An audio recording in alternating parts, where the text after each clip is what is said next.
The USS Roosevelt cut through the dark waters of the Persian Gulf, its massive hull slicing the sea with quiet determination. On the bridge, Rear Admiral Catherine Kate Harrington stood with her hands clasped behind her back, her eyes fixed on the tactical display. 14 ships under her command formed a protective ring around the aircraft carrier, the beating heart of the task force. The air smelled of salt and diesel mingling with the tension that hung like a physical presence. Incoming fast boats, Admiral. Iranian Revolutionary Guard. 12, no 14 vessels approaching from multiple vectors. Kate didn't flinch. At 42, she had the calm demeanor of someone who had spent more than half her life making decisions in moments like this. Her dark hair was pulled back in a regulation bun, her uniform pressed to perfection, but it was her eyes that commanded attention. Steel blue and calculating, constantly evaluating, never revealing the storm of analysis behind them. "They're attempting to box us in," she said, her voice steady, "trying to force us into the narrowest part of the Strait of Hormuz, 21 miles wide at its narrowest point, the strategic choke point through which a third of the world's liquefied natural gas and almost 25% of global oil consumption pass daily. And today her ships were being shepherded into its jaws. Sir, intelligence reports indicate no aggressive intent. Standard harassment pattern." The intelligence officer's voice betrayed his nervousness despite the confident assessment. Kate's eyes narrowed slightly. Something felt wrong. The pattern wasn't standard. It was too coordinated, too precise. This wasn't harassment. This was a trap. "Sound general quarters." "Admiral?" The executive officer turned toward her, surprise evident in his voice. "Now, Commander, then hard starboard full tactical spread. Move the Roosevelt to bearing 047. The bridge erupted into activity. Klaxons wailed throughout the fleet as sailors ran to battle stations. Kate watched the tactical display, mentally calculating distances, speeds, and angles of approach. "Sir, Naval Command is advising adherence to protocol in this encounter. They're suggesting we maintain course and—" "The intelligence was wrong," Kate said, cutting him off. "Those boats are carrying more than the standard complement of weapons. Look at their draft in the water." Her finger jabbed at the video feed. The Iranian boats sat low in the water, too low for vessels merely carrying a small crew and light weapons. "They're heavily loaded, and they're not approaching in harassment patterns. They're boxing us toward that tanker." She pointed to a civilian vessel that sat unmoving in the distance. "That's not a coincidence." From the corner of the bridge, she caught murmured voices. Emotional call. Typical woman's intuition over hard intelligence. She ignored them. 20 years in the Navy had taught her when to trust her gut over intelligence reports written by analysts sitting in air-conditioned rooms thousands of miles away. "Execute defensive pattern Delta 6. Authorize weapons free on my command only." The Roosevelt began its turn, the escort vessels following suit, breaking the formation the Iranian boats had been herding them into. 3 minutes later, the first explosion rocked the water. The supposedly civilian tanker erupted in a fireball that reached hundreds of feet into the air, right where her fleet would have been. Missile launch detected, multiple hostile targets inbound. What followed was 18 minutes of controlled chaos. Kate's voice remained level as she directed countermeasures, evasive maneuvers, and finally returned fire. Her decisions came rapidly, some by the book, others born from the instinct of years at sea. When the smoke cleared, the Roosevelt and 11 of her escort ships had survived with minimal damage. But 2 destroyers, the USS McKenna and USS Forester, had taken direct hits. The McKenna was listing badly, fires raging across its deck. The Forester had already begun to sink. "Casualty report." Kate said, her voice tight but controlled. 14 confirmed KIA, Admiral. 38 wounded. 14 sailors. 14 lives. Kate's face remained impassive, but inside each name that would later fill those casualty reports etched itself into her conscience. Hours later, as rescue operations continued under the merciless Gulf sun, Kate stood alone on the starboard bridge wing. Victory, they would call it. She had saved the carrier and most of the fleet from a sophisticated ambush. Intelligence would later confirm that the attack had been planned for months, with the intention of dealing a devastating blow to American naval power in the region. But as she watched the somber recovery operations, the bodies being brought aboard with quiet dignity under flag-draped sheets, victory felt hollow. 14 sailors who had trusted her with their lives would never go home. She had made the call that saved hundreds, but those 14 would haunt her dreams. "Quite the decisive action, Admiral." A senior commander from Naval Intelligence had boarded an hour ago. "You'll be receiving commendations for this." The Roosevelt battle group could have been devastated if you'd followed standard protocol. Kate turned her eyes harder than before. Why was our intelligence so wrong? We had no warning of weaponry that sophisticated. The attack was coordinated, professional. The commander's expression flickered. Intelligence gaps happen in this region. Sources can be compromised, signals misinterpreted. Not like this. Those weren't intelligence gaps. That was catastrophic intelligence failure. Later, alone in her quarters, Kate reviewed the after-action reports. Something caught her eye. Discrepancies in the intelligence timeline. Warnings that had been received but never passed up the chain of command. Satellite imagery that had been incorrectly categorized. These weren't mistakes. They were deliberate. As the Roosevelt steamed towards safer waters, Kate Harrington made a silent vow to the 14 names that would forever be etched in her memory. This wasn't just an intelligence failure. Someone had buried critical information, and whether through incompetence or something darker, they had blood on their hands. The Pentagon's E-ring quarters hummed with the particular energy of power in motion. Men and women in uniform moved with purpose, security badges clipped to tailored uniforms, the quiet deference of rank observed in every interaction. 5 months had passed since the Persian Gulf incident, and Rear Admiral Catherine Harrington walked these halls with the distinct feeling of being both celebrated and sidelined. The conference room door was closed when she approached. Kate checked her watch. She was precisely on time. Through the frosted glass, she could make out the shapes of several high-ranking officers already seated. Taking a breath, she straightened her uniform jacket, adjusted the rows of ribbons above her left breast, and entered. "Gentlemen," she said, acknowledging the room with a crisp nod. 6 men turned toward her, all admirals, all senior to her, all with decades of naval service, reflected in the decorations on their chests. They represented the old guard of naval command men who had risen through the ranks when women were still fighting for the right to serve on combat vessels. Lieutenant? Oh, pardon me, Admiral Harrington." Admiral Phillips, a ruddy-faced man in his 60s, didn't bother to hide his smirk. "Please join us. We were just discussing the Roosevelt incident." Kate took the only remaining seat, acutely aware that it was positioned slightly outside the main circle, as if she were an afterthought to this meeting. "The Roosevelt engagement, sir," she corrected mildly.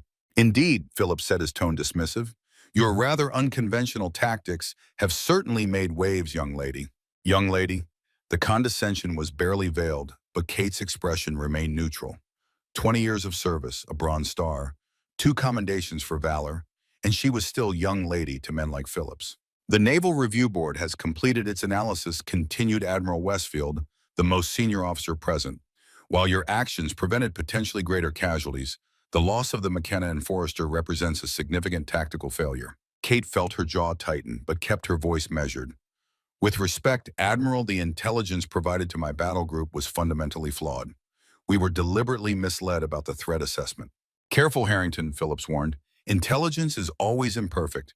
Combat commanders must make decisions with the information available."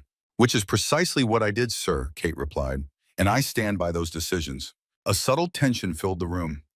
Kate knew what many of these men thought, that her command was a political appointment, that she'd risen too fast too soon, that her decision-making in the Gulf had been emotional rather than tactical. The door opened and a new figure entered, Admiral James Whitmore. At 78, Whitmore was a living legend in naval circles.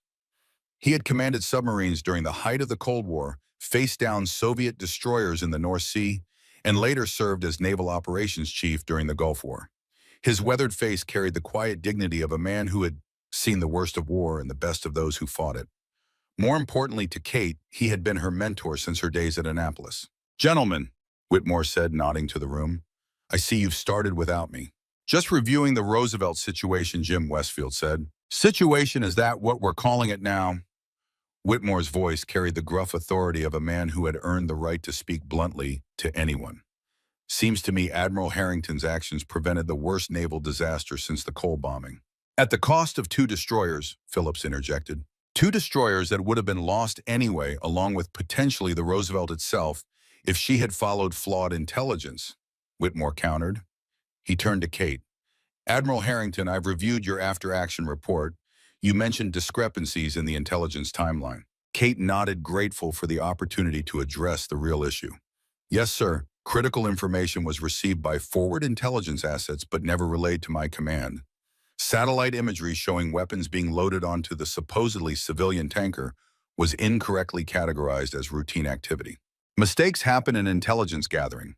Admiral Hughes, the naval intelligence representative, said dismissively. Not mistakes of this magnitude, Kate replied, and not multiple failures all pointing in the same direction. Whitmore studied the faces around the table. I believe Admiral Harrington has identified a serious problem that goes beyond one tactical engagement. Our naval base assessment protocols have become dangerously outdated. We're relying too heavily on paper reports and not enough on direct verification. He placed a thick folder on the table. I'm proposing a new methodology for evaluating our strategic naval installations, particularly those showing performance degradation. Philip scoffed. More paperwork, more committees. Quite the opposite, Whitmore said. I'm suggesting we need eyes on the ground.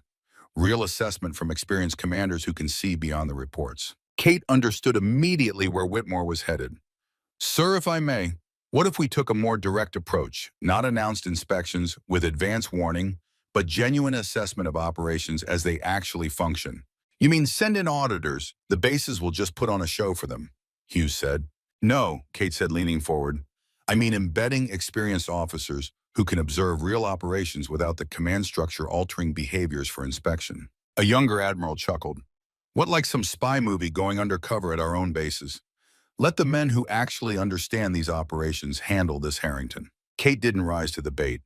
With respect, Admiral, sometimes the most valuable insights come from seeing operations as they truly are, not as they're presented in reports. Whitmore's eyes met hers with the faintest hint of approval. Admiral Harrington has an interesting point, and as it happens, we have the perfect test case. He slid a file across the table. Seahawk Point Naval Station. Once one of our most strategic Cold War installations, now showing alarming degradation in readiness metrics, supply chain efficiency, and operational capabilities. Kate opened the file, scanning the performance reports. The downward trends were impossible to miss. The current commander is being reassigned, Whitmore continued. We need someone to take over, someone who understands both tactical operations and strategic implications, someone who can see problems others might miss. The realization dawned on the other admirals. Philip sat up straighter. You can't be serious. Harrington Seahawk Point is a mess, but it's still a crucial installation. Precisely why Admiral Harrington is the right choice, Whitmore replied calmly. Unless you're volunteering for the assignment, Phillips. The older admiral recoiled slightly. Seahawk Point was widely considered a career graveyard, a once prestigious command now plagued with problems no one wanted to tackle. Kate kept her expression neutral, but her mind was racing. Whitmore wasn't just offering her a command. He was offering her an opportunity to prove her theories about systemic problems in naval operations. I believe Admiral Harrington could provide valuable insights, Whitmore continued, particularly if she had the opportunity to observe operations before formally assuming command. Kate caught his meaning immediately. A preliminary assessment period, in person but perhaps not immediately identified as the incoming commander. You mean deceive our own personnel? Hughes asked, skepticism heavy in his voice. I mean understand the actual operational status without the distortion that comes when people know they're being evaluated, Kate countered. See the truth, not the performance. Philip snorted. This is absurd. We're discussing naval command, not some college theatrical production. Whitmore's weathered face remained impassive, but his eyes held a glint of something. Perhaps memory, perhaps amusement. In 1986, I was captaining the USS Michigan, a nuclear submarine in the Barents Sea. We were tracking a Soviet Typhoon-class boat during some of the tensest moments of the Cold War. The room fell silent. Whitmore rarely spoke of his Cold War operations. We received intelligence that the Typhoon was operating under standard patrol protocols. But something felt wrong. The movement patterns didn't match known Soviet doctrine. His voice took on a distant quality. I had to make a decision based on incomplete information with no way to get better intelligence from above. I chose to trust what I was seeing over what I was being told. He looked directly at Kate. 3 hours later, we discovered the Typhoon was testing a new launch protocol that would have reduced missile detection time by nearly 2 minutes. Had we followed standard engagement procedures based on the intelligence provided, we would have lost our tracking advantage at a critical moment in Cold War history. The message was clear. Sometimes seeing the truth required going beyond standard procedures. Admiral Harrington, Sir Whitmore said formally, you are hereby appointed as the incoming commander of Seahawk Point Naval Station, effective 6 weeks from today. Prior to your official assumption of command, you are authorized to conduct a comprehensive operational assessment using whatever methodology you deem appropriate. Your official orders will reflect a temporary administrative assignment to facilitate this assessment. Kate understood. Whitmore was giving her the chance to see Seahawk Point as it really was, not as it would present itself to a new commander. Thank you, sir. I accept the assignment. As the meeting adjourned and the admirals filed out, Whitmore held Kate back with a slight gesture. When they were alone, his formal demeanor softened slightly. You stirred up quite a hornet's nest in the Gulf, Katie, he said, using the nickname from her academy days that no one else would dare use now. I did what was necessary, sir. I know. And you were right. His voice lowered. But be careful. The discrepancies you found in the intelligence, they're not all mistakes. Some of them are deliberate. Kate felt a chill that had nothing to do with the Pentagon's aggressive air conditioning. You think someone deliberately withheld critical information from my battle group? I think, Whitmore said carefully, that there are elements within our command structure that prioritize certain agendas over operational safety. The same elements that have allowed bases like Seahawk Point to deteriorate while reports show everything is fine. Kate processed this. Corruption, perhaps, or something more ideological. He studied her face. You're not just going to Seahawk Point to fix a broken base, Kate. You're going there to find out why it broke in the first place, and who broke it. As Kate left the Pentagon that evening, the setting sun cast long shadows across the river. She thought of the 14 sailors who never came home from the Persian Gulf of the broken intelligence that had sent them into danger unprepared. If what Whitmore suggested was true, their deaths weren't just the result of mistakes. They were the collateral damage of something far more insidious. She had 6 weeks to prepare for what might be the most important mission of her career. Not just commanding a base, but uncovering the rot that threatened the institution she had dedicated her life to serving. Seahawk Point Naval Station rose from the coastline like a monument to faded glory. Once the crown jewel of the Atlantic Fleet's support infrastructure, its massive concrete piers had birthed submarines returning from silent Cold War patrols beneath Arctic ice. Its secure communication bunkers had relayed coded messages that kept American forces one step ahead of Soviet expansion. Its helicopter pads had launched countless covert operations that would never appear in any official history. Now, as Kate studied satellite imagery and base schematics in her temporary apartment, she saw the signs of decay that no report had fully captured. Maintenance facilities operating at half capacity, supply warehouses showing inventory discrepancies, communication systems running on outdated equipment, personnel turnover rates that suggested deep morale problems. What happened to you? She murmured, tracing the outline of the once proud installation. The base's location made it strategically vital, positioned to monitor shipping lanes approaching the eastern seaboard and provide rapid support to Atlantic Fleet operations. During the Cold War, Seahawk Point had been a nerve center for anti-submarine warfare and intelligence gathering operations against the Soviet Union. It had even served as a covert staging ground for CIA operations, though those missions remained classified decades later. Kate had arranged a small apartment 20 miles from the base to serve as her planning headquarters. Maps and reports covered the walls, building a picture of Seahawk Point's current state. The official readiness reports showed concerning but manageable issues, the kind of problems that plagued any aging military installation. But Kate had gone deeper, cross-referencing maintenance logs, supply requisitions, personnel transfers, and budget allocations. The picture that emerged was far more troubling. Essential equipment sat unrepaired for months, while paperwork showed it operational. Critical supply shipments disappeared from inventory without explanation. Communication systems failed regular security audits, yet were certified as secure. Something was fundamentally broken in Seahawk Point's command structure. A knock at the door interrupted her thoughts. The man who entered was in his 60s, with the weathered face of someone who had spent decades at sea. Commander Thomas Reynolds, retired, had served with Whitmore during the Cold War and was now part of the small, trusted team supporting Kate's mission. "You've been at this for 3 days straight," he said, placing a cup of coffee on the table. "Found anything that wasn't in the briefs?" Kate gestured to the wall of data. "Everything and nothing. The problems are obvious once you look past the official reports, but I can't find the source. It's like watching a ship take on water without finding the breach in the hull." Reynolds studied the diagrams. "You won't find it in these reports. The people causing problems don't document their own sabotage. Maybe not directly, but patterns emerge. Kate pointed to a section of data. The logistics department is the epicenter. That's where discrepancies begin before they ripple through the rest of the base. Makes sense. Control the supply chain, control the operation. Reynolds had spent his career in naval logistics before retiring. What's your assessment of the key personnel? Kate pulled several files from a stack. Lieutenant Colonel Ryan Mitchell, Logistics Director.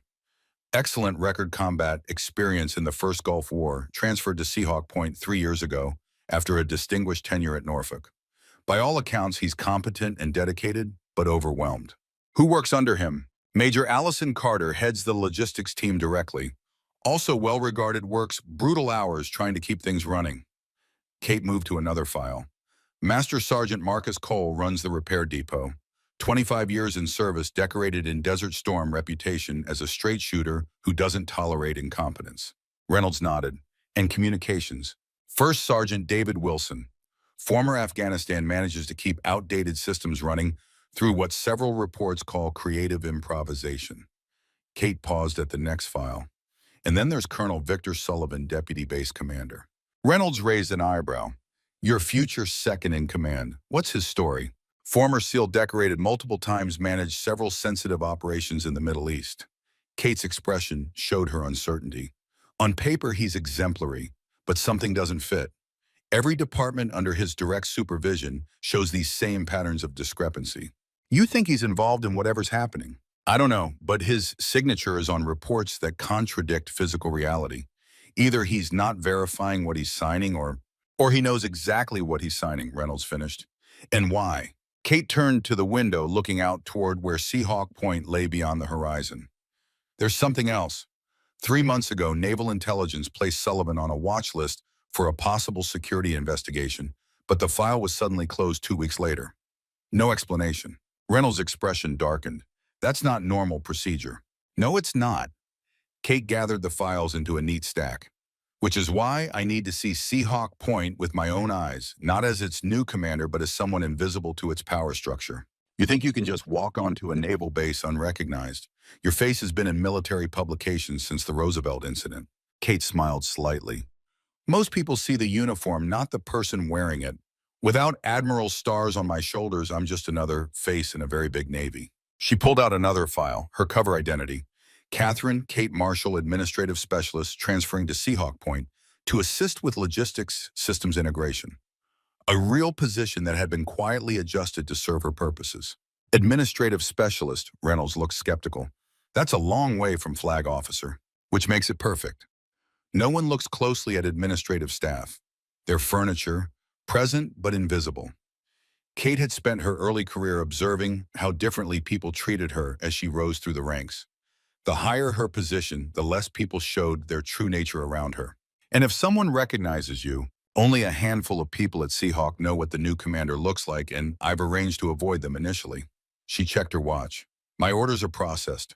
I report in 3 days as Kate Marshall, Admin Specialist. For the next 4 weeks, I'll see Seahawk Point as it really is, not the version they'll prepare for Admiral Harrington's arrival. Reynolds studied her with newfound respect. Risky play. If it goes wrong, it won't. Kate's voice carried the quiet confidence that had helped her rise through a system designed to hold women back. Because no one expects an admiral to serve as her own advanced scout. 3 days later, as dawn broke over the Atlantic, a plain government sedan approached Seahawk Point's main gate. The base rose before Kate, more imposing in person than in photographs. Massive cranes stood sentinel over deep-water piers. Radar installations swept the horizon in endless rotation. Communications towers reached skyward like steel fingers grasping at clouds. But Kate's trained eye caught what casual observers would miss. Rust creeping along gantries. Empty maintenance bays that should have been active. A patrol boat listing slightly at its mooring signs of neglected bilge pumps. The surface appeared functional, but beneath it, Seahawk Point was slowly drowning. Kate wore civilian clothes, jeans, a simple blouse, and a light jacket that concealed the athletic build developed through decades of naval physical training. Her hair, usually kept in a regulation bun, fell loose around her shoulders. Without uniform or rank insignia, she looked like any mid-level government employee reporting for a new assignment. The guard at the gate barely glanced at her ID. "Marshall, write the new admin transfer. Sign here." He pushed a clipboard toward her window. As she signed, a group of Marines near the gatehouse laughed among themselves. One glanced her way and smirked. Another desk jockey. Hope she types faster than the last one. The casual dismissal was exactly what Kate had expected, even wanted. Invisibility was her asset now. Administrative building is Central Complex, Building C, the guard said, handing back her ID. Report to Lieutenant Colonel Mitchell's office, third floor. Kate drove through the base with careful attention. Everything looked functional at first glance. Personnel moving with purpose, vehicles in motion, flags snapping in the ocean breeze. But the trained eye could spot the symptoms of institutional decay. Maintenance vehicles that should have been deployed sat idle in parking areas. A communications antenna showed jury-rigged repairs. Personnel moved quickly, but with the harried pace of the perpetually understaffed, not the confident efficiency of a well-run operation. Inside Building C, the atmosphere reflected the same contradiction. The lobby presented a professional military appearance. Polished floors, proper signage, personnel in pressed uniforms. But beneath the surface, outdated computer systems, overflowing paperwork, and the subtle tension of people operating under constant strain. The elevator creaked as it carried her to the third floor. When the doors opened, she stepped into a corridor that served as the logistics nerve center for a complex that supported thousands of personnel and dozens of vessels. It should have hummed with coordinated activity. Instead, it conveyed the desperate energy of constant crisis management. Kate approached the office marked Lieutenant Colonel R. Mitchell, Director of Logistics. After a brief knock, she entered to find a man in his early 40s bent over a desk crowded with files and a computer showing multiple alert notifications. Dark circles under his eyes suggested sleep was a rare commodity. Lieutenant Colonel Mitchell, she said. Kate Marshall, Administrative Support. Reporting as ordered. Mitchell looked up, his gaze passing over her without truly registering her presence. He was handsome in the weathered way of career military officers, with short-cropped hair, graying at the temples, and the lean physique of someone who maintained physical standards despite desk duty. Marshall. He glanced at a personnel notification on his screen. Right, another admin transfer. He sighed heavily. I needed a logistics coordinator with inventory experience, and they send me a clerk. The words weren't directed at her so much as at the system that consistently failed to provide what he actually needed. I have some experience with supply systems, sir, Kate offered. Mitchell's laugh held no humor. Everyone has some experience. What I need is someone who can make sense of a system that's held together with digital duct tape and bureaucratic prayers. He rubbed his temples. Major Carter will get you situated. She's running the logistics team, and they're underwater right now. He pressed an intercom button. Allison, your new admin is here. Marshall from Norfolk. A moment later, Major Allison Carter appeared. In her mid-30s, she carried herself with the crisp efficiency of someone who compensated for a chaotic environment with personal discipline. Her uniform was immaculate despite the base's general state of disorder. Major Carter, this is Kate Marshall. Get her set up with system access and put her on the inbound shipment backlog. We need those reconciliations done yesterday. Carter nodded sharply. Yes, sir. She turned to Kate. Follow me, Ms. Marshall. We'll get you situated. As they walked through the logistics center, Kate took in the controlled chaos. Staff members moved between workstations with the frantic energy of people perpetually behind schedule. Phones rang constantly. Printers churned out reports that seemed destined for overcrowded inboxes. Welcome to the front lines of the paper war, Carter said, her tone professionally neutral but tinged with exhaustion. You're stepping into a backlog that would make most people run for the hills. From a nearby desk, a sergeant leaned back in his chair and smirked. Hope she can type faster than the last one, ma'am, he called over. Or at least not cry in the bathroom on day 3. A few nearby clerks chuckled. Kate recognized the gallows humor of people using laughter to cope with impossible situations. Carter shot the sergeant a withering look. Sergeant Briggs, if you have time for commentary, you have time to run the priority requisition queue. No, ma'am, he replied quickly, turning back to his screen. Carter led Kate to an empty desk near the window. You can start here. Log in with these temporary credentials until your permanent account processes. We'll have you working on incoming shipment reconciliation and tracking misrouted supplies. Kate nodded, taking in the view from her new position. Through the window, she could see the massive cranes of the shipyard, several vessels docked for maintenance, and vehicles moving across the complex. From this vantage point, she could watch the physical manifestation of the data flowing through the systems she would now monitor. If you see something that makes no sense, flag it, Carter continued. Don't assume it's your mistake. Odds are the mistake started 3 months ago and has been compounding ever since. Yes, ma'am, Kate replied, settling into the chair that would serve as her observation post for the coming weeks. As Carter walked away, Kate allowed her fingers to rest lightly on the keyboard. The screen before her filled with lines of data, requisition numbers, shipment codes, inventory locations. Behind each entry was a unit waiting for something they needed to do their job. And behind many entries, she suspected was evidence of the corruption slowly eating away at Seahawk Point's operational capability. No one in the busy room paid her any further attention. She was just another administrative transfer, another cog in a broken machine. None of them saw what she really was, the advanced scout for her own command, mapping the territory before officially claiming it. None of them recognized that the unassuming woman at the corner desk was a rear admiral with the power to reshape their world. Kate began to work her eyes, cataloging every detail, her mind connecting patterns, invisible to those who didn't know where to look. She didn't complain, didn't try to impress anyone with stories or clever comments. She listened, she watched, she learned. Outside the windows, the Atlantic stretched, blue and limitless, toward the horizon. Ships moved in and out of the harbor, defenders of that horizon, protectors of the vast sea lanes that kept America connected to the world. Those ships depended on bases like Seahawk Point, and right now Seahawk Point was failing them. Kate's mission had begun.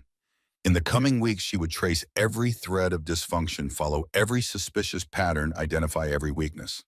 And when she finally took command as Admiral Harrington, she would know exactly where to begin the process of redemption. What she couldn't yet know was how dangerous that process would prove to be, or how high the corruption reached beyond Seahawk Point's crumbling walls. Kate Marshall became a fixture in Seahawk Point's logistics office with remarkable speed.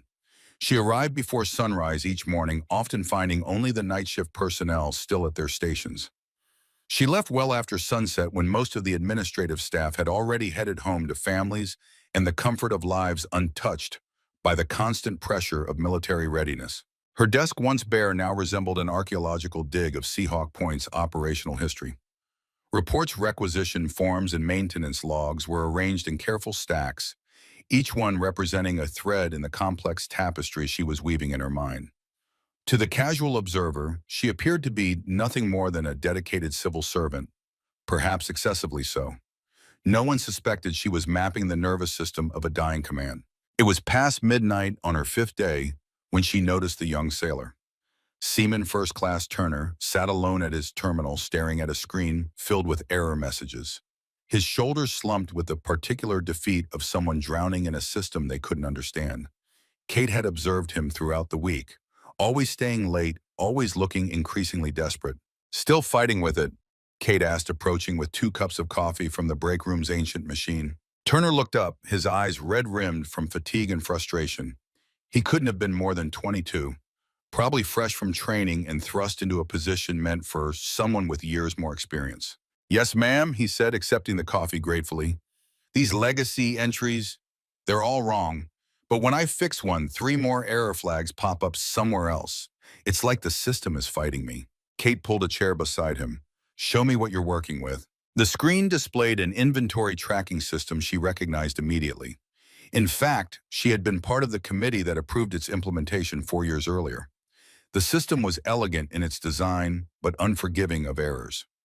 Once bad data entered the chain, it multiplied like a virus. See, these supply codes don't match the physical inventory, Turner explained, pointing to a column of red flags. I've been staying late for weeks trying to reconcile them, but I'm falling further behind. Major Carter doesn't know how bad it's gotten. Kate studied the screen, quickly identifying patterns in the chaos. The system's not broken, she said softly. It's working exactly as designed. It's the input data that's corrupted. Can it be fixed? The hope in Turner's voice was almost painful to hear. Everything can be fixed, Kate replied, a hint of her command authority slipping into her tone. She caught herself and softened her approach. Let's start with the primary validation sequences. For the next 3 hours, Kate guided Turner through the labyrinth of the system. She created a simple checklist for him to follow, explaining not just the steps, but the logic behind them. With each correction, the cascade of errors began to slow, then stop, then reverse. By the time the first hints of dawn appeared, Turner stared at the screen in disbelief. The sea of red flags had diminished to a manageable few dozen. I don't understand, he said. How do you know all this? The training manual doesn't cover half of what you just showed me. Kate smiled slightly. Let's just say I've seen this system break before. Sometimes the people who design things don't fully understand how they'll be used in the field. Turner's gratitude was palpable. Thank you, Ms. Marshall. Seriously, most people just tell me to figure it out or report to Major Carter that I'm too slow. You're not slow, Turner. You were set up to fail. Kate's voice carried a quiet certainty. The system only works when everyone has the right tools. You were given a hammer and told to turn a screw.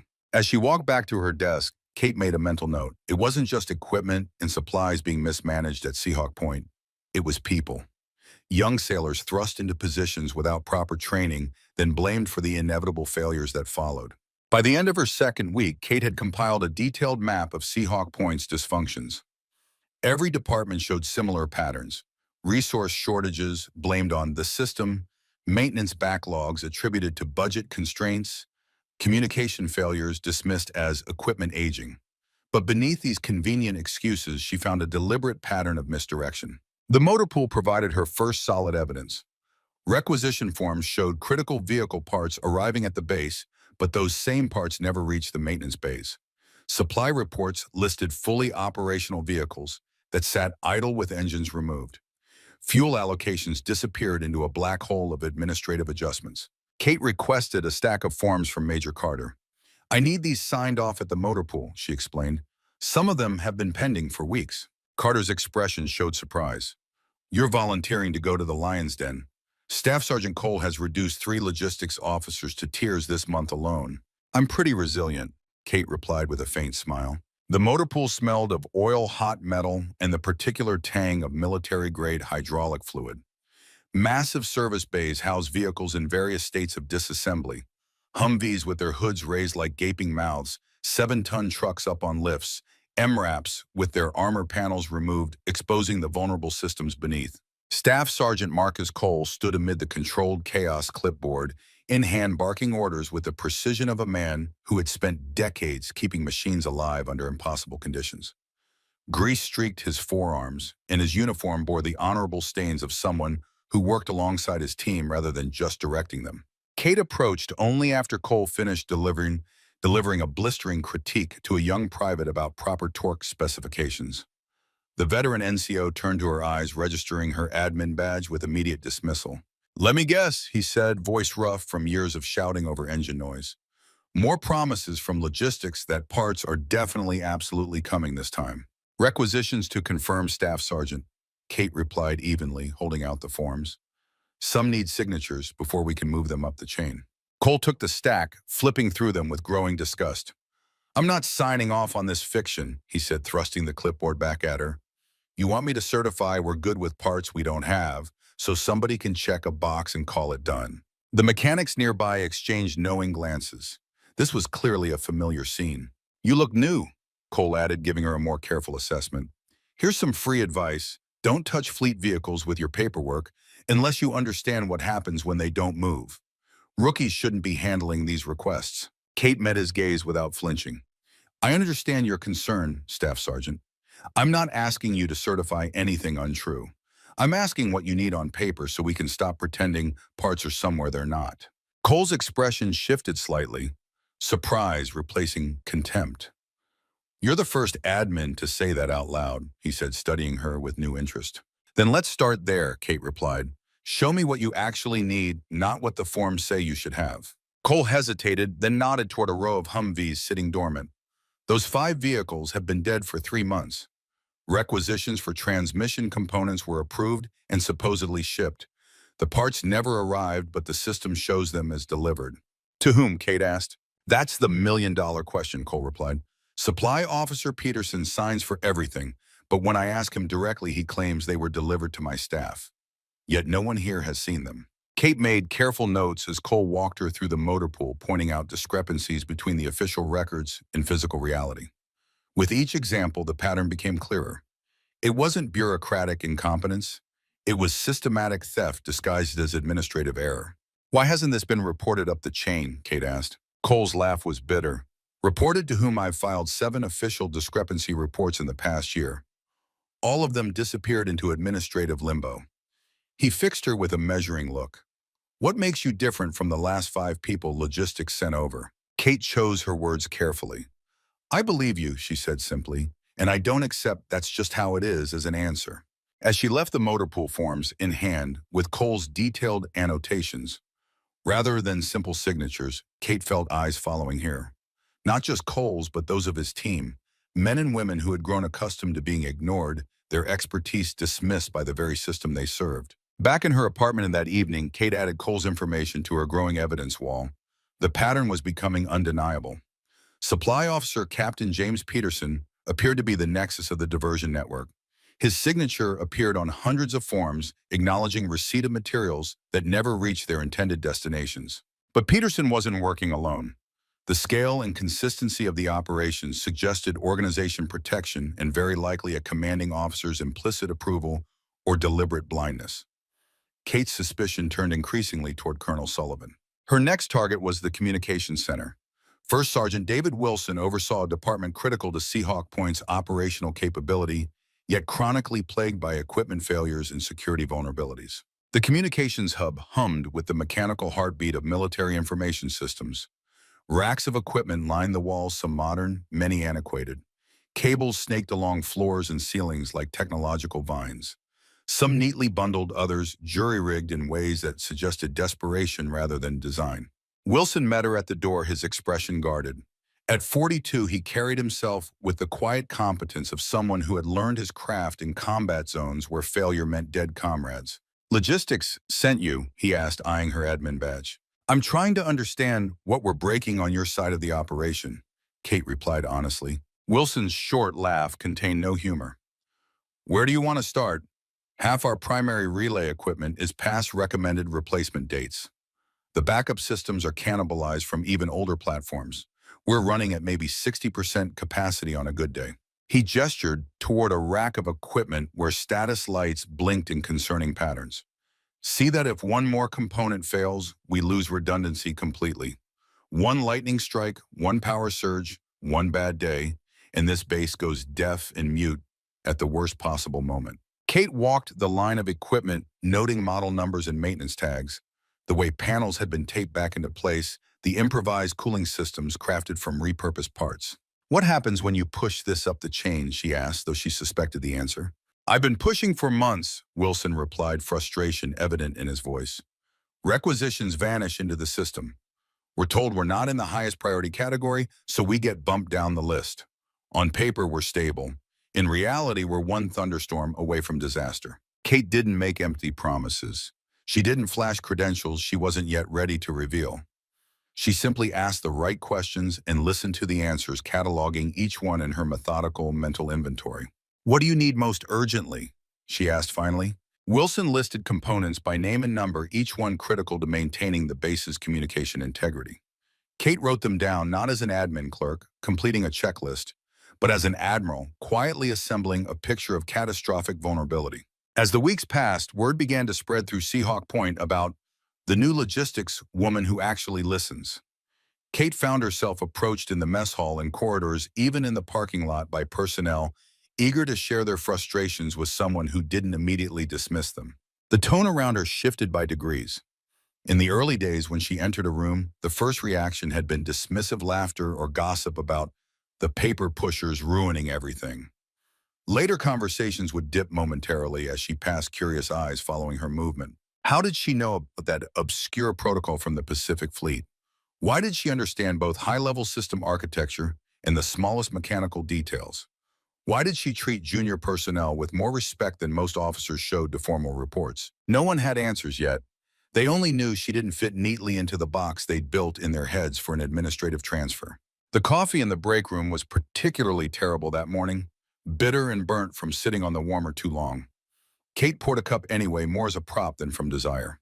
The morning briefing had mentioned an incoming supply aircraft scheduled for that night, carrying many of the critical components Wilson Cole and others had been requesting for months. As she stirred a packet of sugar into the murky liquid, her sleeve caught on the edge of the counter, sliding up her forearm just enough to reveal the ink beneath.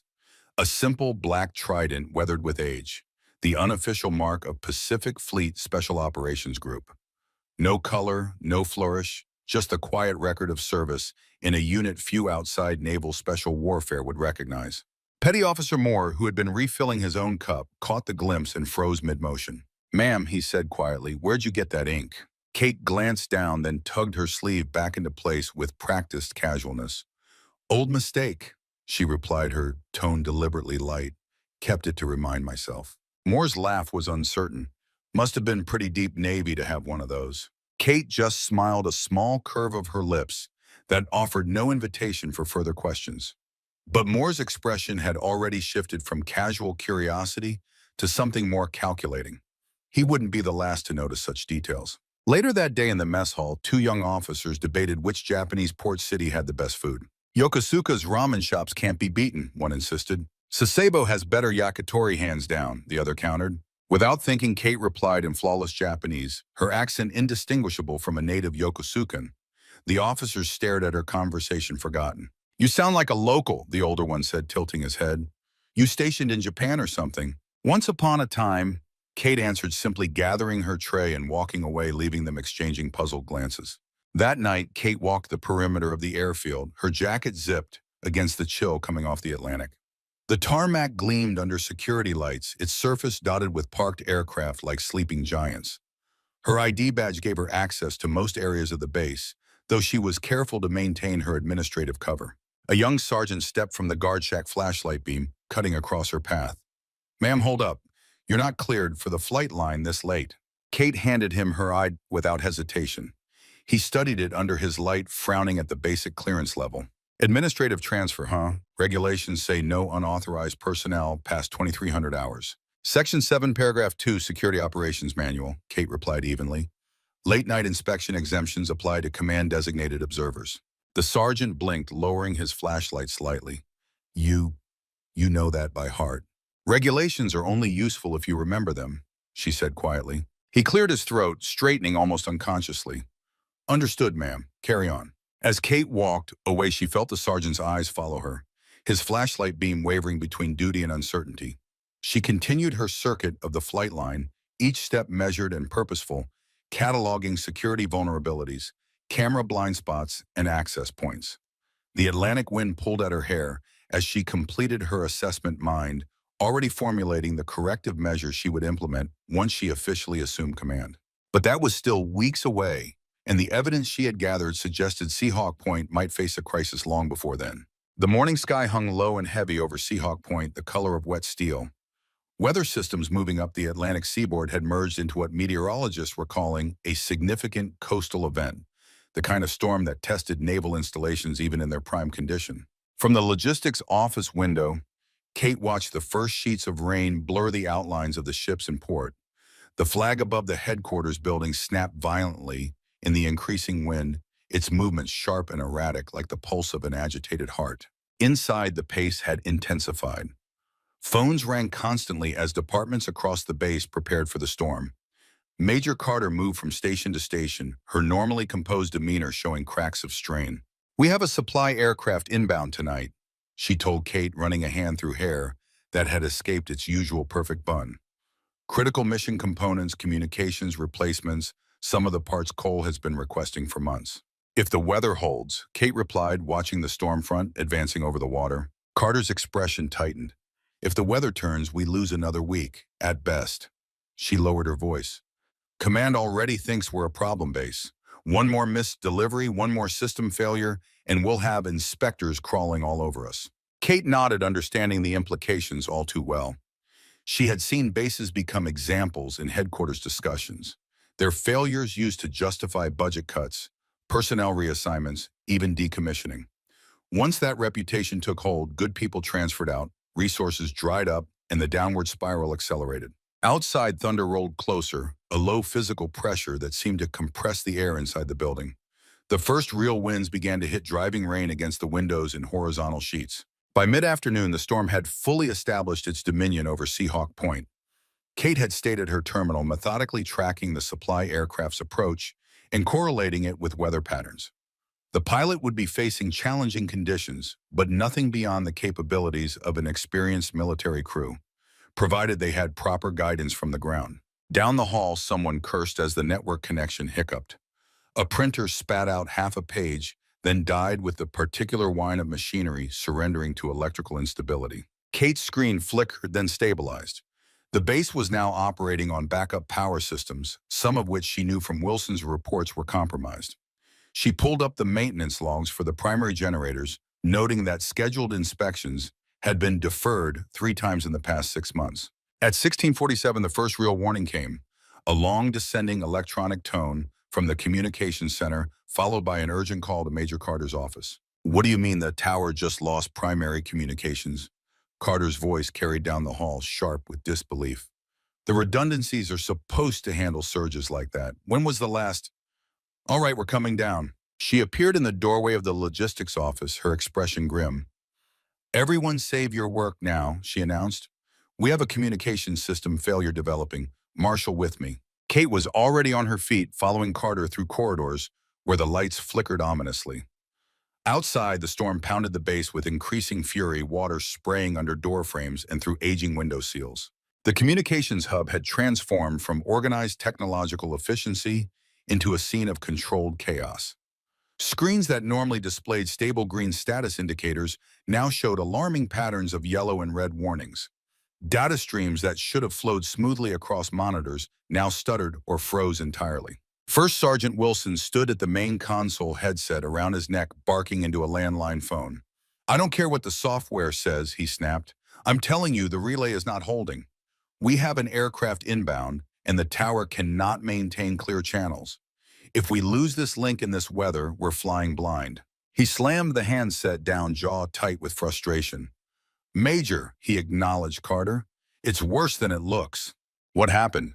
Carter asked, moving to the main display. "Primary antenna array took a hit," Wilson explained. "Not a direct lightning strike, but enough of a power surge to cook one of the key components we've been waiting to replace. We're trying to route communications through the backup chain, but it's choking under the load." Kate moved to a secondary display, quickly assessing the situation. The storm had triggered exactly the cascade of failures Wilson had warned about. The primary communications array was functioning at less than 50% capacity. The backup systems, already compromised by age and cannibalization, were struggling to compensate. Most critically, data from the incoming aircraft's transponder appeared intermittently, like a heartbeat becoming irregular. "The tower is getting intermittent contact with the supply aircraft," Wilson continued. "They can hear us, sometimes not. If they can't maintain positive communications, they'll have to divert or wave off. In this weather, that means we lose the shipment entirely." A young airman at a monitoring station turned in his chair, his expression tense. "Ma'am, the system is also misreporting ground vehicle positions," he said to Carter. "The storm's interfering with the tracking updates. If we need to get emergency vehicles to the runway, we'll be guessing locations." The room buzzed with overlapping voices, suggestions, complaints, half-formed plans that dissolved as quickly as they materialized. The officer on duty, a lieutenant named Harris, flipped frantically through a procedure manual that clearly hadn't anticipated this particular combination of failures. Kate absorbed it all, her mind processing the information with the speed and clarity that had made her an exceptional tactical commander. She noted not just the technical failures, but the human responses. Who panicked, who remained focused, who looked to others for direction rather than providing it themselves. Through the speakers mounted near the ceiling, the tower radio crackled with distortion. "Seahawk Tower, this is Cargo Flight Victor 79er. Reading you broken and intermittent. Experiencing severe turbulence. Fuel margins tightening. Request clear comms and approach guidance. Over." For a critical moment, no one answered. Lieutenant Harris hesitated, his eyes flicking between failing displays as if willing them back to functionality. The tower operator's voice came through uncertain. Victor 79er, this is Seahawk Tower. We're experiencing technical difficulties. Stand by while we—" The transmission dissolved into static. Kate had seen enough. Without conscious decision, she stepped forward, her voice cutting through the chaos with quiet authority. "Reroute tower communications to frequency 325, she said, the command tone impossible to suppress entirely. Wilson checked the backup antenna chain physically, not just through the system diagnostics. "I want eyes on every connection from the relay to the tower input." The room fell suddenly quiet, all eyes turning toward the administrative specialist who had just issued orders with the confidence of someone accustomed to being obeyed. Cole needs to get a dedicated generator line feeding this room immediately, Kate continued. We cannot afford another power fluctuation. First Sergeant Wilson stared at her for a moment, something like recognition flickering in his eyes. But professional instinct overrode curiosity. He grabbed his toolkit and headed for the equipment racks without argument. On it, he said simply. Lieutenant Harris found his voice. Ma'am, we can't just change frequencies without proper authorization. The protocols clearly state, the tower has multi-band capability. Kate interrupted, her voice level, but brooking no argument. They can shift to 325 as an alternate approach frequency. The aircraft can as well. The current channel is compromised by atmospheric interference. We need a cleaner band within their onboard preset range. How do you know that? Harris asked, bewilderment evident in his tone. Kate fixed him with a steady gaze. Because I watched an entire carrier group nearly lose a resupply flight over the Gulf when we hesitated for 30 seconds arguing about protocol instead of acting. She turned to the communications operator. Call the tower, now. Major Carter stood frozen, staring at Kate as if seeing a stranger. There was confusion in her expression, but also the dawning realization that the unassuming administrative specialist had just revealed depths of knowledge and authority that no clerk should possess. Kate leaned over the main console, fingers moving with practiced confidence across controls she shouldn't have known how to operate. She didn't push aside the young operator, but pointed precisely. Here, she said, reroute the tower feed through this circuit, confirm the alternate frequency in the system, then patch me into their audio. The tower controller's voice came through tense but professional. Victor 79er Seahawk Tower. Still reading you broken. Say again your fuel state. Static crackled, then a fragmented reply. Tower. Victor 79er. Fuel below comfort margins. Divert options limited. Requesting priority guidance. Repeat requesting. Kate motioned for the headset. The operator handed it to her without hesitation, something in Kate's demeanor making refusal unthinkable. This is Seahawk Point, Kate said into the microphone, her voice taking on the calm authority of command. Victor 79er switched to approach frequency 325. I say again, 325. Confirm when on channel. She waited, counting seconds in her head. Outside, thunder crashed directly overhead, making the lights flicker ominously. First Sergeant Wilson's voice came through on the internal line. Backup antenna is patched and stable, he reported. I bypassed the damaged segment. You should see cleaner signal on the new frequency. As if in confirmation, the aircraft's signal strengthened on the display. The pilot's voice came through with remarkable clarity compared to the previous transmissions. Seahawk Point, Victor 79er on 325, reading you 5x5 now. Kate nodded with satisfaction. Victor 79er Seahawk Point. We have you clear now. Maintain current heading. Tower is vectoring you through the least severe part of the cell. Expect moderate turbulence, but you're within safe parameters. Priority landing is confirmed. Ground support standing by. The tower controller, reinvigorated by the restoration of communications, took over with renewed confidence. Victor 79er Tower. Continue approach, heading 095. Descend and maintain. Kate stepped back, allowing the professionals to do their jobs, now that the critical path had been established. She turned to the young airmen monitoring ground vehicles. Forget the automated positions, she told him. Start manual status checks. Call the motor pool security medical. Get human confirmation for any vehicle that might need runway access. Don't trust the displays until we have visual verification. Yes, ma'am, he replied, reaching for a handset. Kate made one more call. Get me Staff Sergeant Cole, she instructed the internal communications operator. If we need a generator line to this building, he's the one who can make it happen. Minutes later, Cole's voice came through background noise, indicating he was already outside in the storm. They tell me you need juice, he said without preamble. I'm outside with a team and a portable generator. Storm's nasty, but we can tie you in if the building feed goes unstable again. Set it up, Kate ordered. I'll clear any access requirements. I don't want these boards going dark while that aircraft is on approach. You got it, Cole replied simply. No questions about her authority or position. Something in her voice had triggered his instinct to follow legitimate command. In the communications center, the situation began to stabilize. The backup antenna array with Wilson's emergency repairs carried the new load without failing. The tower's guidance became increasingly precise as the signal quality improved. The incoming aircraft's position resolved into a clear icon moving steadily along its approach vector. In less than 15 minutes, what had been developing into a potential disaster had transformed into a challenging but manageable situation. The professionals around Kate had responded to clear direction with the competence they had always possessed, but rarely been allowed to exercise fully. Colonel Victor Sullivan chose that moment to enter the communications center, his uniform impeccable, despite the storm, his bearing radiating the confidence of command. He surveyed the room quickly, his gaze settling on the unfamiliar figure at the center of activity. "What's happening here?" he demanded, his deep voice cutting through the background communications. Major Carter stepped forward. "Communications failure during the storm, sir. We've established alternate channels to guide in the supply aircraft." Sullivan's eyes narrowed as he took in the scene, particularly the administrative specialist who stood with unmistakable authority amid the crisis. "Who authorized changing standard approach frequencies?" he asked, his tone dangerously quiet. Before Carter could answer, Kate turned to face him directly. "The primary frequency was compromised by storm interference, Colonel. The aircraft was losing contact and running low on fuel.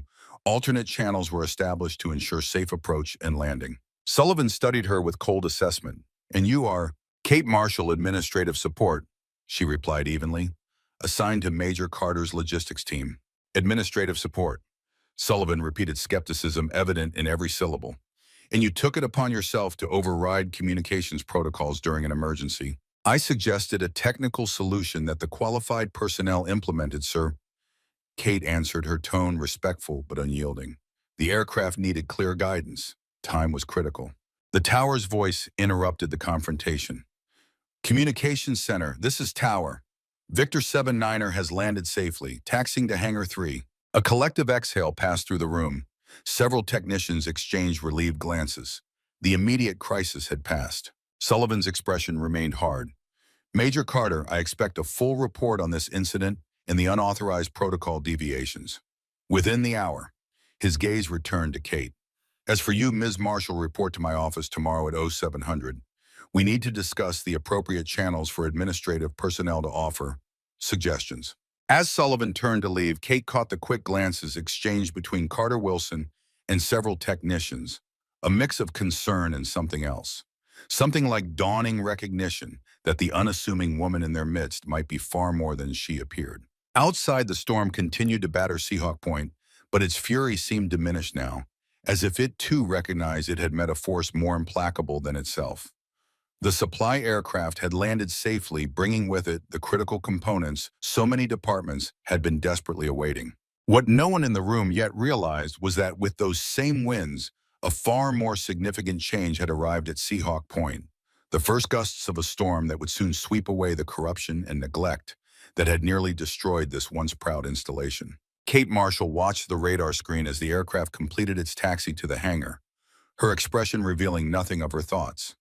But inside, Admiral Catherine Harrington was already preparing for the next phase of her mission, one that would begin with a very interesting meeting in Colonel Sullivan's office tomorrow morning. The storm had passed by dawn, leaving Seahawk Point drenched but intact. The sky had cleared to a crystalline blue that belied the chaos of the previous night. Kate stood at the window of her small apartment, watching the base come to life in the aftermath. Maintenance crews cleared debris from roadways. Security patrols assessed perimeter fencing. Aircraft ground crews inspected for damage on the tarmac. She checked her watch, 0600, 1 hour until her meeting with Sullivan. Kate had slept little, spending the night reviewing her options.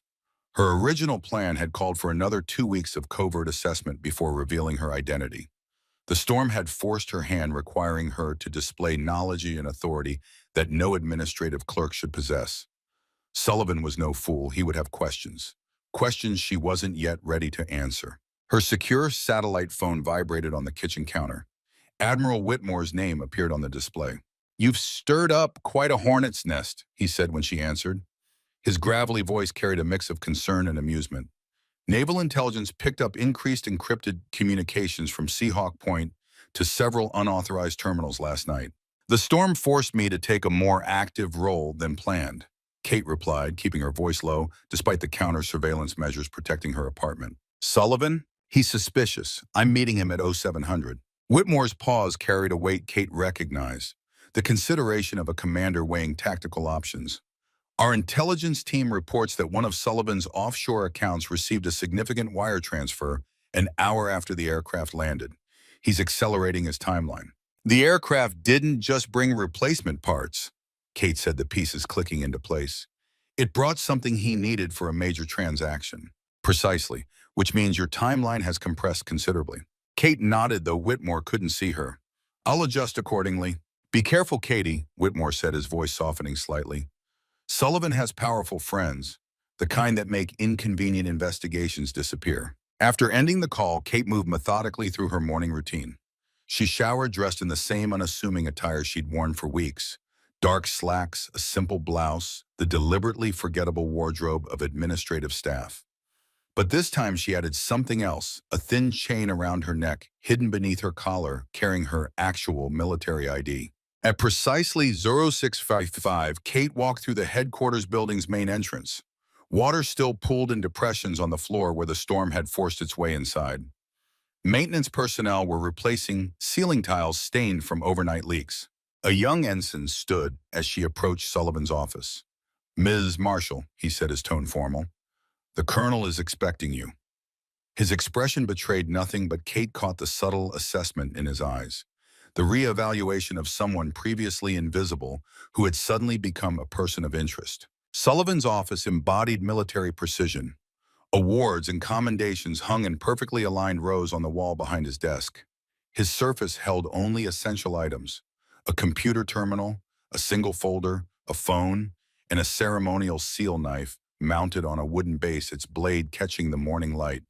No personal photographs, no mementos, nothing to humanize a space. The colonel himself stood at the window back to the door, hands clasped behind him, in textbook military posture. He didn't turn when Kate entered. "Shut the door," he said, his voice cool and controlled. Kate complied, then moved to the center of the room, stopping at precisely the distance regulation dictated for a subordinate addressing a commanding officer. She didn't sit, he hadn't offered, and she wouldn't assume. Sullivan turned slowly, studying her with the calculating gaze of a predator assessing a potential threat. At 55, he remained physically imposing, the build of a man who had never allowed himself to soften after leaving Special Forces.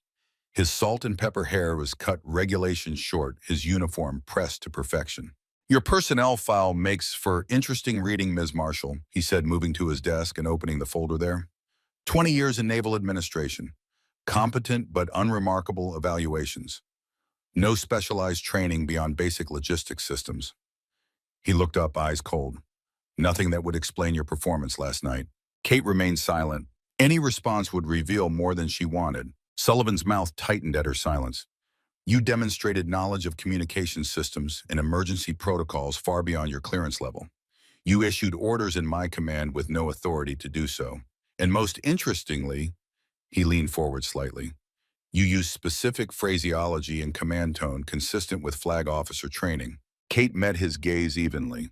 "The situation required immediate action, sir. I have some experience with emergency protocols from previous assignments." "Experience," Sullivan repeated, the word dripping with skepticism. "Last night you didn't function like an experienced administrator. You functioned like someone accustomed to command." He circled the desk, moving closer, using his height as intimidation. "Who are you really, Ms. Marshall?" "Exactly who my file says I am, Colonel." Sullivan's laugh held no humor. "Let's test that theory, shall we? This morning I had an interesting conversation with Naval Intelligence about unscheduled personnel transfers to my base. Imagine my surprise when they confirmed no Catherine Marshall was officially processed through Norfolk in the past month." Kate's expression remained neutral, but her mind accelerated through contingencies. Sullivan had moved faster than expected, likely alerted by her actions the previous night. The question was whether he was simply suspicious or had uncovered her actual identity. "I don't know what to tell you about administrative processing errors, sir," she replied. Sullivan stepped closer, invading her personal space in a deliberate intimidation tactic. "I think you do. I think you'll tell me exactly who sent you and why. Because right now you're looking at charges of falsifying military credentials, infiltrating a secure installation, and interfering with command protocols during an emergency situation." Before Kate could respond, a sharp knock interrupted them. The door opened without waiting for Sullivan's acknowledgement, revealing Major Carter, her expression tightly controlled. "Colonel, I apologize for the interruption, but we have an urgent situation at the supply depot. Captain Peterson is requesting your immediate presence." Sullivan's jaw tightened at the interruption. "This will have to wait, Major. Sir, he was quite insistent. It concerns last night's shipment and the special inventory items. Something passed between them, an understanding that Kate wasn't meant to catch, but did. Sullivan's expression shifted subtly, concern breaking through his controlled facade. We'll continue this discussion later, Ms. Marshall, he said, his tone making it clear this was far from over. Report to Major Carter's office and remain there until I return. After Sullivan departed, Carter closed the door and turned to Kate, her expression unreadable. Walk with me, she said simply. They moved through the corridors in silence, but instead of heading toward the logistics office, Carter led them toward the rear exit of the building. Once outside, she spoke in a low voice. I don't know who you really are, but Sullivan ordered security to detain you after your meeting. He's convinced you're either naval intelligence or NCs. Kate studied Carter's face, searching for motivation. Why are you telling me this? Carter's professional mask cracked slightly, revealing frustration and something like hope. Because in 3 weeks you've done more to help my people than anyone in the past year. And because I watched you save that aircraft last night when everyone else was paralyzed. They walked along the edge of a service road away from security cameras and potential listeners. The morning air carried the clean scent of aftermath, the particular freshness that follows violent weather. Sullivan and Peterson are moving something from last night's shipment, Carter continued. Something that wasn't on the manifest but came in a specialized container. They're transferring it to a civilian vehicle in less than an hour. How do you know this? Because they needed authorization codes I control. I've delayed them with a systems issue, but that won't hold for long. Carter stopped, turning to face Kate directly. I don't care if you're intelligence or inspector general, but if you're investigating what I think you are, you need to move now. Kate weighed her options quickly. Carter was offering an opportunity, but it required trust, a commodity in short supply at Seahawk Point. I need access to the old storage facility on the north perimeter, Kate said. And I need to contact Staff Sergeant Cole and First Sergeant Wilson. Carter nodded without hesitation. I can get you there. Cole and Wilson were already asking about you this morning. 20 minutes later, Kate stood with Carter, Cole, and Wilson in the shadow of Warehouse 7, a relic from Seahawk Point's Cold War heyday. The massive structure had once housed sensitive equipment destined for submarine deployment. Now, according to official records, it contained only outdated materials awaiting disposal. This facility doesn't appear on current base maps, Kate explained, but it's still connected to the original power grid and has dedicated communication lines that bypass the main switchboard. Cole's weathered face showed grudging admiration. How the hell do you know that those lines were decommissioned in '89? They were officially decommissioned, Kate corrected, but they were actually hardened and maintained as backup systems for covert operations. The question is whether Sullivan knows about them. Wilson frowned. Based on the communications traffic I've been monitoring, I'd say he does. We've picked up unauthorized transmissions from this sector for months, but every time I file a report, it disappears into administrative black holes. What exactly are we looking for? Carter asked. Kate didn't immediately answer. Instead, she studied the 3 people before her. Career military professionals who had spent years fighting a losing battle against institutional corruption. They had risked their careers by joining her here.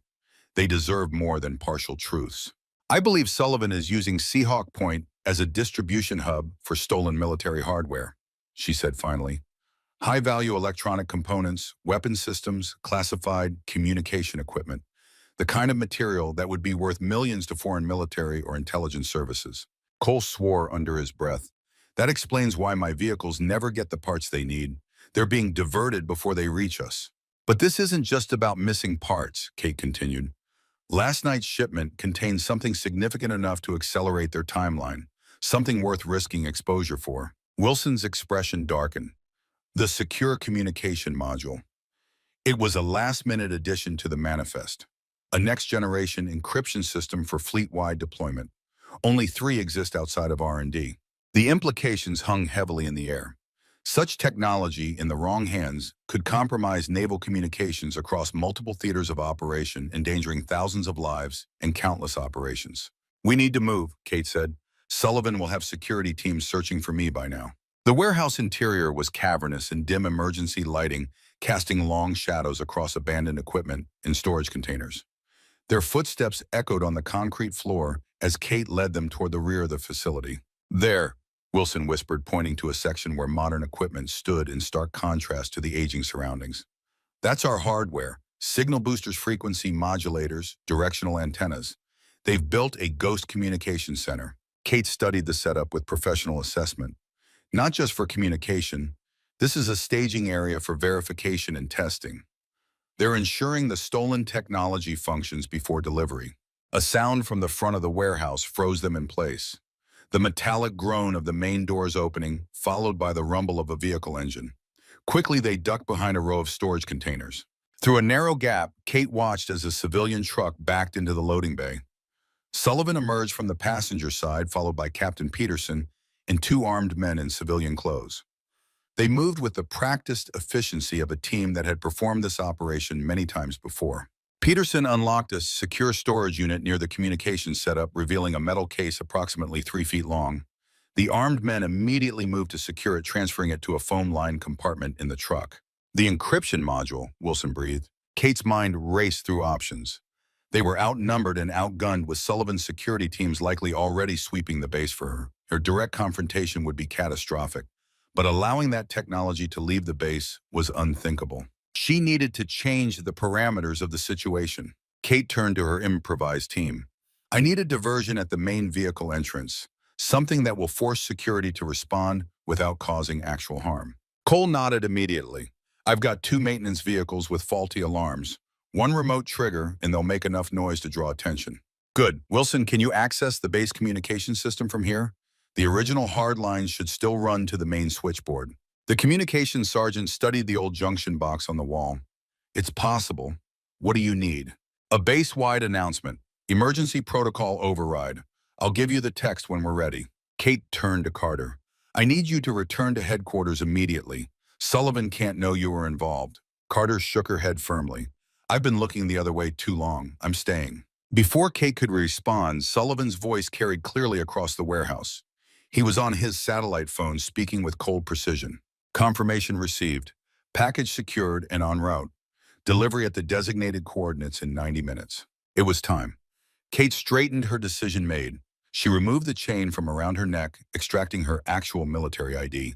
When I give the signal, she told her team, I need you to be ready to move. What happens next will seem impossible, but I need your trust. Without waiting for their response, Kate stepped out from behind the container and walked calmly towards Sullivan and his team. Her posture changed subtly, shoulders squared, chin lifted, stride lengthening into the unmistakable gait of command. Colonel Sullivan, she called, her voice carrying the full authority of her rank. Sullivan spun hand instinctively, moving toward his sidearm. Recognition, then confusion, then fury crossed his face in rapid succession. Marshal, what the hell are you doing here? He nodded to his men, who immediately drew their weapons. You've made a serious mistake. Kate continued her approach, unperturbed by the firearms trained on her. No, Colonel, you've made the mistake. She stopped at a precise distance, the same professional spacing she had maintained in his office, but now with an entirely different meaning. I am Rear Admiral Catherine Harrington, and you are relieved of command, effective immediately. Sullivan's expression froze between disbelief and rage. That's absurd. You're an administrative clerk, a fantasist who's about to be arrested for espionage. Kate held up her military ID, its gold insignia catching the dim light. I am the incoming commander of Seahawk Point Naval Station, conducting a covert operational assessment prior to assuming command. And you, Colonel, are in the process of committing high treason against the United States. For a critical moment, no one moved. Sullivan's men looked to him for direction, uncertain in the face of Kate's absolute confidence. Peterson took an involuntary step backward, his face draining of color. Sullivan recovered quickly, his laugh sharp and dismissive. A convenient story, but even if you were who you claim, you have no authority here yet, and no evidence of any wrongdoing. He gestured to his armed men. Detain her. As the men moved forward, Kate gave a slight nod toward the shadows where her team waited. Instantly, Cole triggered the remote detonator. From outside, the wail of vehicle alarms erupted, followed by the base-wide announcement system crackling to life. Attention all personnel, this is a security alert. Implement lockdown protocol Eagle 7. Repeat, Eagle 7. It was a specific code, one that Wilson had recognized when Kate whispered it to him. The highest level security protocol used only in cases of confirmed infiltration or attack. All gates would lock. All security teams would deploy to predetermined positions. All movement on the base would freeze. In the momentary confusion, Kate pressed her advantage. Eagle 7 protocol requires immediate security team deployment to all command facilities. In approximately 45 seconds, this warehouse will be surrounded by armed Marines who will secure everyone present until command authority can be established. Sullivan's expression hardened as he realized the trap closing around him. You're bluffing. Even if you are who you claim to be, you have no proof of anything illegal. I don't need proof for an Eagle 7 protocol, Kate replied evenly. But as for evidence, she gestured to the truck where the secure case had been loaded. That encryption module was never authorized for removal from naval custody.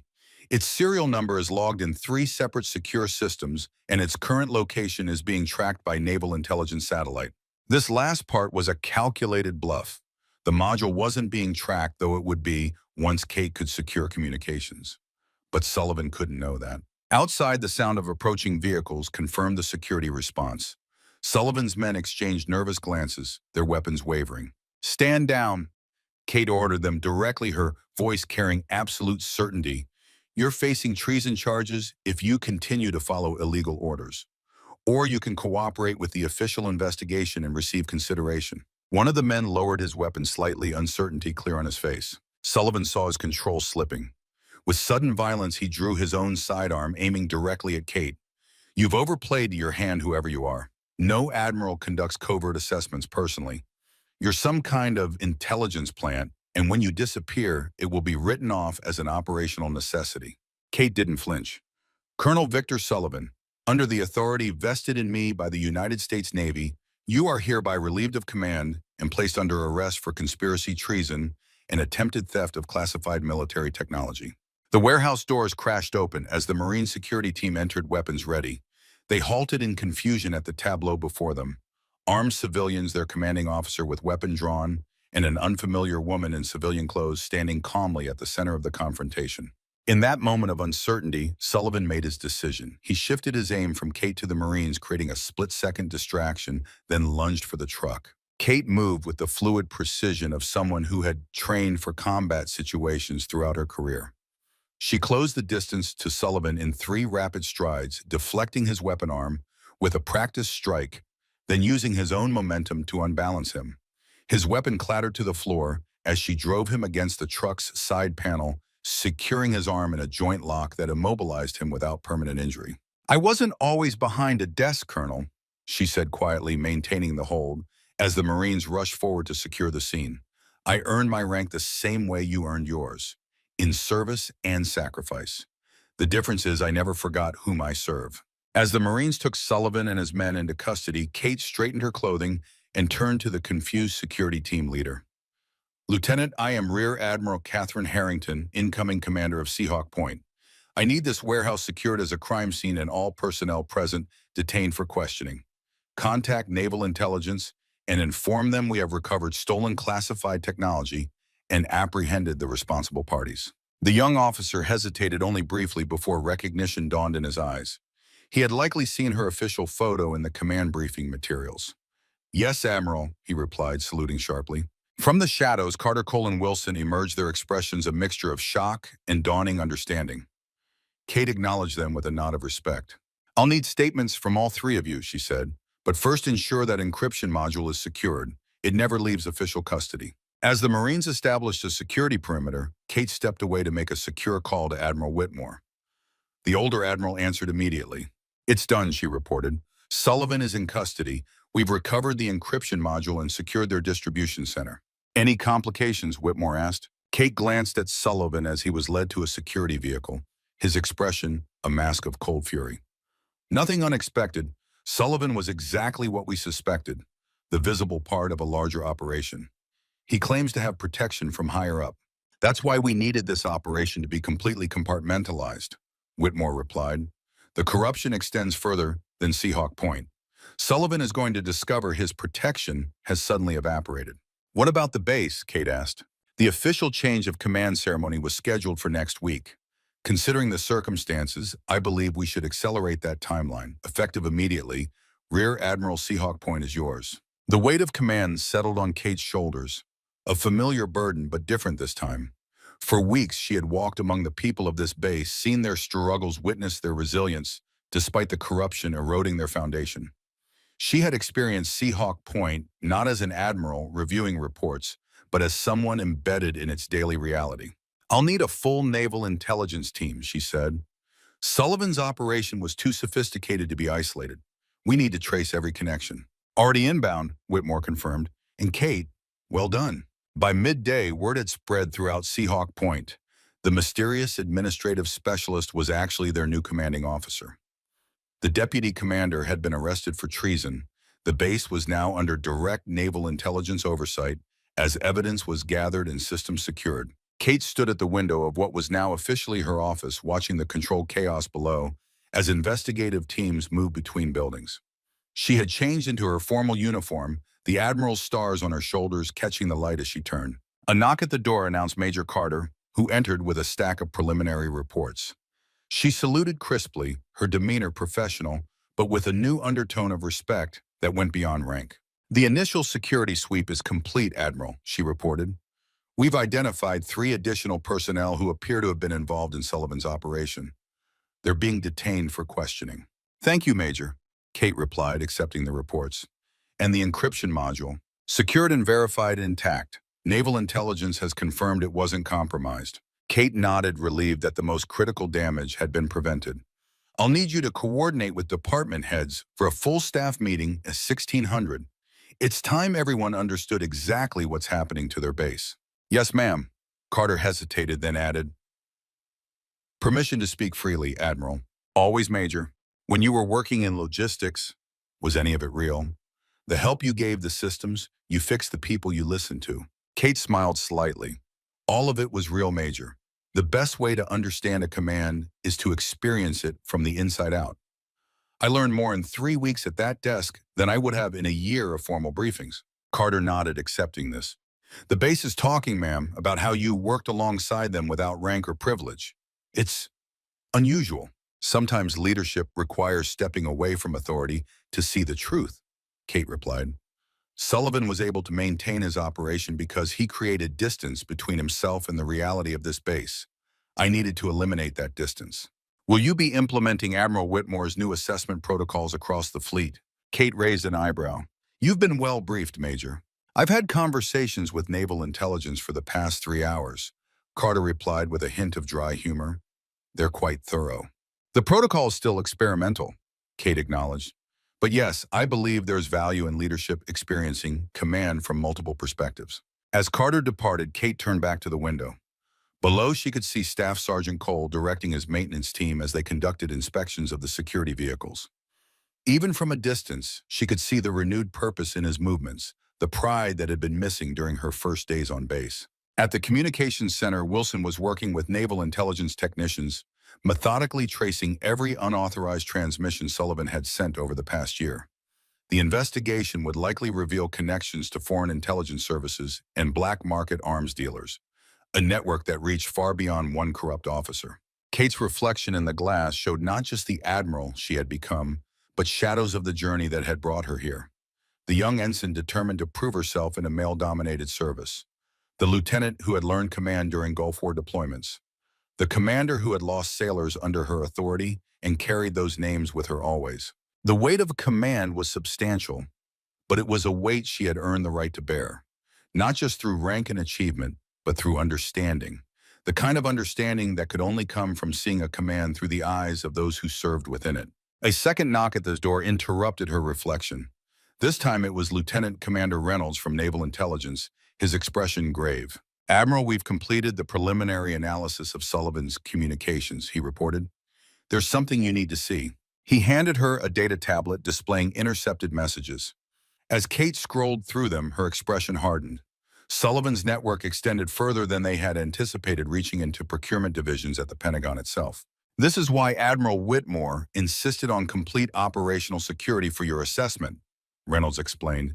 "Sullivan had contacts who would have warned him if there had been any official investigation." Kate nodded, the full scope of the corruption becoming clear.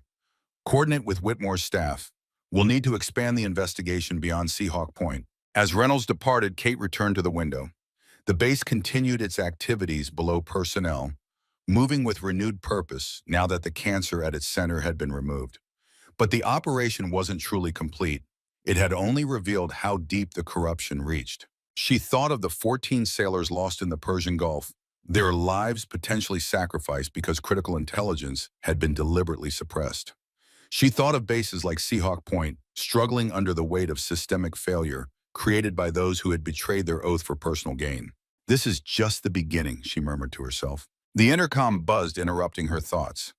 Admiral, the department heads have assembled in the main conference room as requested. Thank you, I'm on my way. Kate straightened her uniform and collected her notes. It was time to address her command officially, to begin the process of rebuilding what Sullivan had nearly destroyed. As she moved through the corridors toward the conference room, personnel stopped and saluted, their expressions showing a mixture of surprise, curiosity, and cautious hope. The real work of command was just beginning. Seahawk Point would become a model of what naval installations could be when led with integrity and genuine understanding. And Catherine Harrington, who had walked its grounds as an anonymous clerk before claiming her rightful authority, would ensure that the lesson of her unorthodox approach would reshape leadership throughout the fleet. The fleet, after all, was only as strong as its most vulnerable point, and she had found that vulnerability not through reports and inspections, but by experiencing it herself, by becoming for a time invisible to the very power structure she was meant to lead. As she approached the conference room doors, Kate allowed herself a moment of reflection. In 3 weeks as Kate Marshall, she had learned more about true leadership than in years of formal command training. Sometimes she realized the best way to lead was first to follow, to understand the reality of those who would ultimately look to you for direction. With that knowledge firmly in mind, Rear Admiral Catherine Harrington stepped forward to address her command for the first time, not as an outsider assuming authority, but as someone who had already walked in their shoes and earned the right to lead them.